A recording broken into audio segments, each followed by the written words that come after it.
राधे कृष्णा। नमस्कार दोस्तों, आप सभी का शिव भक्ति ज्ञान में स्वागत है। आज हम आपको निर्जला एकादशी या भीमसेन एकादशी की कथा सुनाएंगे।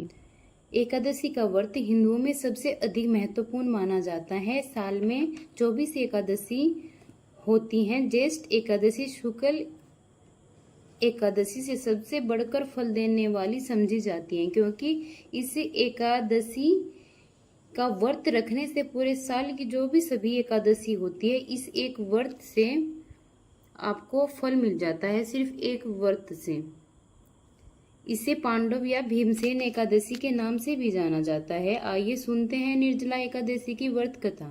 एक बार पांडवों में सबसे शक्तिशाली भीम ने व्यास जी से कहा, परम बुद्धिमान पितामह, मेरी बात सुनिए। राजा युधिष्ठिर, माता कुंती, द्रौपदी, अर्जुन, नकुल और सहदेव ये सभी एकादशी को कभी भोजन नहीं करते और मुझे भी हमेशा यही कहते हैं कि भीमसेन एकादशी को तुम भी भोजन मत किया करो। उन लोगों से मैं यही कहता हूँ कि मुझे भूख बर्दाश्त नहीं होती। मैं भगवान की शक्ति पूजा आदि तो कर सकता हूँ, पर मैं दान भी दे सकता हूँ, परंतु भोजन के बिना मैं नहीं रह सकता। इस पर व्यास जी ने कहा, भीमसेन, यदि तुम नरक को बुरा और स्वर्ग को अच्छा समझते हो तो महीने की जो 2 एकादशी कोई एक व्रत हो तो उसे मैं रख सकता हूँ, क्योंकि मेरे पेट में जो व्रत नाम वाली अग्नि है उसे मैं भोजन से ही शांत कर सकता हूँ। भोजन करने से वह शांत रहती है, इसलिए पूरा उपवास तो क्या एक समय भी बिना भोजन के मैं नहीं रह सकता। मेरे लिए बहुत कठिन है, इसलिए आप मुझे कोई ऐसा व्रत बताइए जो वर्ष भर में केवल एक ही करना पड़े और मुझे स्वर्ग की प्राप्त हो जाए। यह सुनकर व्यास जी ने कहा, पुत्र, बड़े बड़े ऋषियों ने बहुत से शास्त्र आदि बनाए हैं, जिसके बिना धन के थोड़े ही परिश्रम से ही स्वर्ग की प्राप्ति हो जाती है। इस प्रकार शास्त्रों में बताया गया है कि दोनों पक्ष की एकादशी करने से मुक्ति मिल जाती है। श्री व्यास जी के यह वचन सुनकर भीमसेन नरक में जाने के लिए भयभीत हो गए और कहने लगे कि अब क्या करूं माँ, मैं तो व्रत में मैं नहीं रख सकता हूँ, लेकिन पूरे वर्ष में एक व्रत करने का प्रयत्न अवश्य कर सकता हूँ। इसलिए पूरे वर्ष में कोई एक व्रत करने से मेरी मुक्ति हो जाए तो ऐसा व्रत बताइए।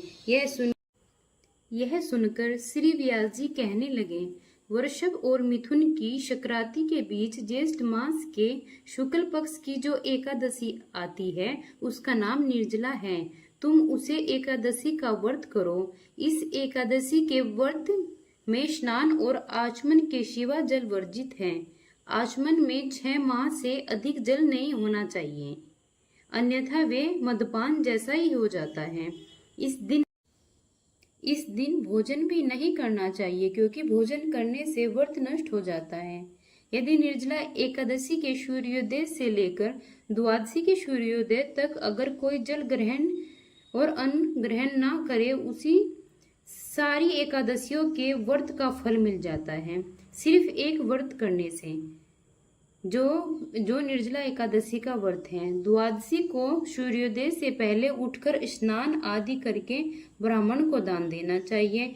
इसके बाद भूखे और जो भी होते हैं ब्राह्मण, उनको भोजन कराना चाहिए। आप भी भोजन कर लेना चाहिए, आपको भी। इसका फल पूरे वर्ष की जो संपूर्ण एकादशी के बराबर होता है। व्यास जी कहने लगे, भीमसेन, मुझको सवै यह बात भगवान ने बताई है। इस एकादशी का पुण्य समस्त तीर्थ जो दोनों से अधिक, केवल एक दिन मनुष्य निर्जल व्रत रहने से उसे समस्त पापों से मुक्ति मिल जाती है।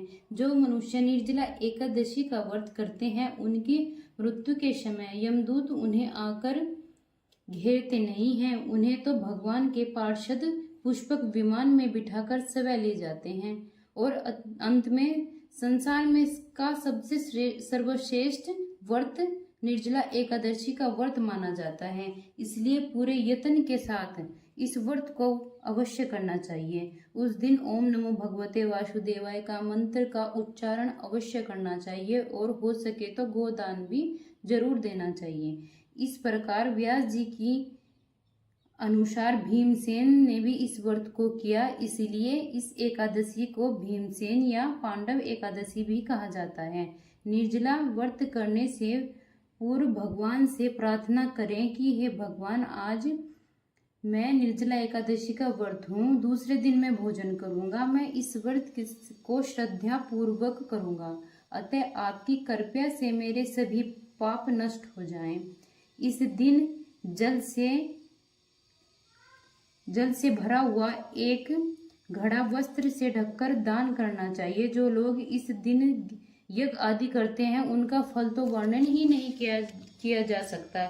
इस एकादशी के व्रत से मनुष्य विष्णु लोक को प्राप्त हो जाते हैं। जो मनुष्य इस दिन अन्न नहीं खाता है वो चंडाल के समान है, वे अंत में नरक में जाते हैं।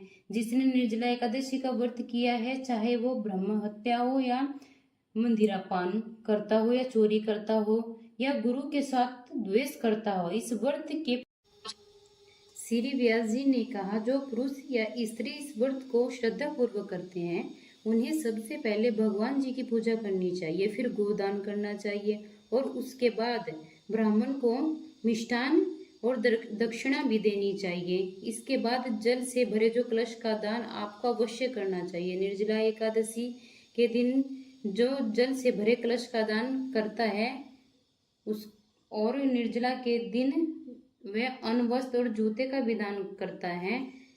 जो मनुष्य भक्ति पूर्वक इस कथा को सुनता है या उन्हें निश्चय ही स्वर्ग की प्राप्ति होती है। तो यह भी निर्जला एकादशी की व्रत की कथा, आपको यह कथा कैसी लगी कमेंट बॉक्स में जरूर बताना और हमारे चैनल शिव भक्ति ज्ञान को आप सब्सक्राइब करना ना भूलें। निर्जला एकादशी के दिन ओम नमो भगवते वासुदेवाय मंत्र का 108 बार जाप अवश्य करें। धन्यवाद।